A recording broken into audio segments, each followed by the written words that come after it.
As a player, you try not to play junior GM too much, and you don't really want to rest the possibility of success on this savior that may or may not come. But there were rumors that Mark Messier was going to come. I just think the whole thing really appealed to me at that time. Born and raised in Edmonton, we had won 5 cups, I was 30 years old. And if I was going to make a change, why not make a change that really made sense to me, not only from a professional standpoint, but also from a personal standpoint, to be able to grow even more as a person, and as well as taking on one of the biggest challenges that perhaps was presented in the National Hockey League. Now, it wasn't a unanimous approval. There were some people that felt that Mark Messier might be over the hill, that he had run his course in Edmonton. And I think the way people perceive this acquisition was they're getting the aura, they're getting the leadership, but they're not really getting an elite player anymore. And really, in the context of Ranger acquisitions, it was the only reasonable perception because they never got guys in their prime. They would always get the guy 1 year too late. When it became evident that the Rangers were in the hunt to get Messier, I called John Davidson, and my concern was that, if they get Mark Messier, is this going to be Guy Lafleur, Marcel Dion, even to a lesser extent Phil Esposito? I mean, are they going down this road again? Well, he probably went into about a 10-minute filibuster on the phone. I didn't even get a word in. I just listened. By the end of that 10 minutes, I was ready to get in the car, drive to Edmonton, and drive Mark Messier back to New York with me. My boss, Stanley Jaffe, really wanted to do something with Messier to bring a whole new level to the Rangers. And I, of course, wanted to do it too. But, of course, I was scared that if Mess couldn't play the way that I thought he could and was closer to the end than I thought he was, I'd be close to the end of my time at the Garden. When they were talking about making that move, Neil Smith, and it wasn't, hey, what do you think of this deal? It was, he wanted to know about Mark and what I thought about where he was at physically. And I said, there's not a pure skater. Messier in the clear! Scores! Mentally or physically, there wasn't a tougher player in the league. I knew that we were very close to getting this done, and one of the last pieces of it would be for him to see our team doctor in New York. I called our doctor who was giving Mark the physical, and I'll never forget his words. I said to him, did you finish with the physical? He says, oh yes. I said, how is he? And he says, oh, he's quite a specimen.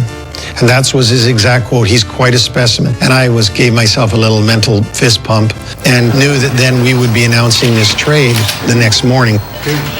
Just a great thing to get a player like Mark Messier with the New York Rangers. I don't think that the franchise has ever had a player like him. Half a dozen guys came up to ask me about him. And certainly guys felt like they knew him because everyone admired him. And certainly for the young guys in their early 20s and that had grown up watching him with the Oilers. And there you see the tears of Mark Messier, tears of happiness as the Oilers win the Stanley Cup. I'm just really looking forward to the challenge of coming to New York and starting a so-called second career, and I'm every bit as confident the second career is going to be as good as the first one. Everyone was excited, but there was also, the air of what to expect. Here we go. I remember being in Montreal. I remember being on the training table getting treatment on my hip, and he came in and he goes, hey, what's going on? And I put my hand out and shook his hand, and we went on the ice and we were skating around, and Mark had about 15 feet on either side of him without a player near him. I can remember stretching along the boards the day after the game in Montreal, and he was talking to somebody and almost fell over my stick, and I looked at James Patrick and I'm like, that's all we need to do is bump into this guy. It'd be like taking Superman out. I was with James Patrick skating around the opposite side of the ice looking across, and I said to James, I said, can you believe Mark Messier is on our team? And he shook his head. He goes, I keep saying the same thing. And we do our laps, and he's checking out his new equipment, but it's the same look. His pants fit the same way. The jersey fits over his shoulder pads the same way. It's definitely Mark Messier, and yet he's got the Ranger practice sweater on. One of the things they had talked about was who was going to be the captain.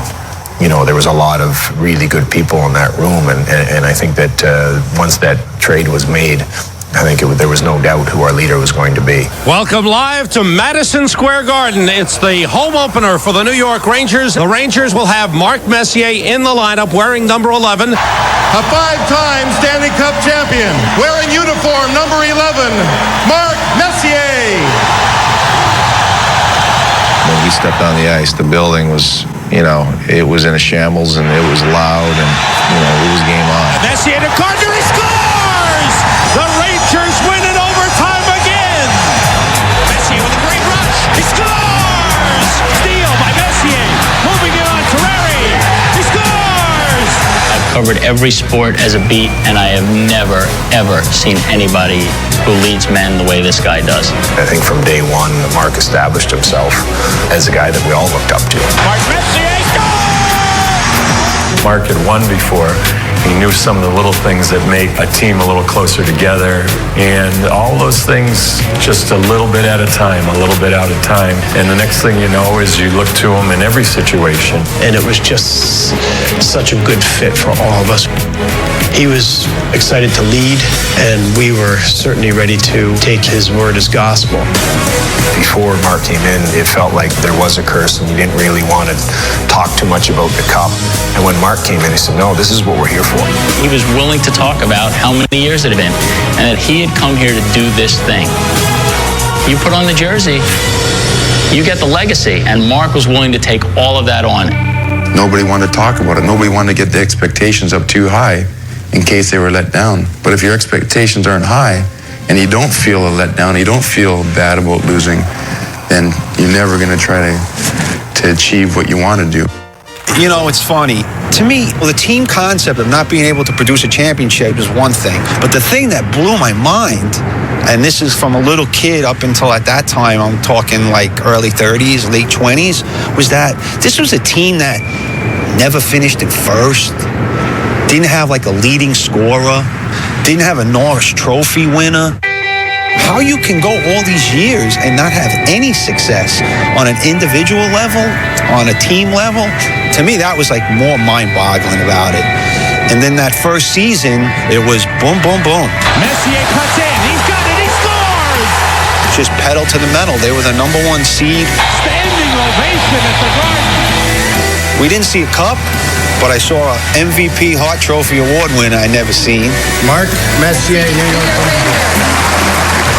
I saw a Norris Trophy winner in Brian Leach. I saw a division championship and an overall league championship for the best team in the league. The President's Trophy. So right off the bat there, he just like rewrote the current history in one season.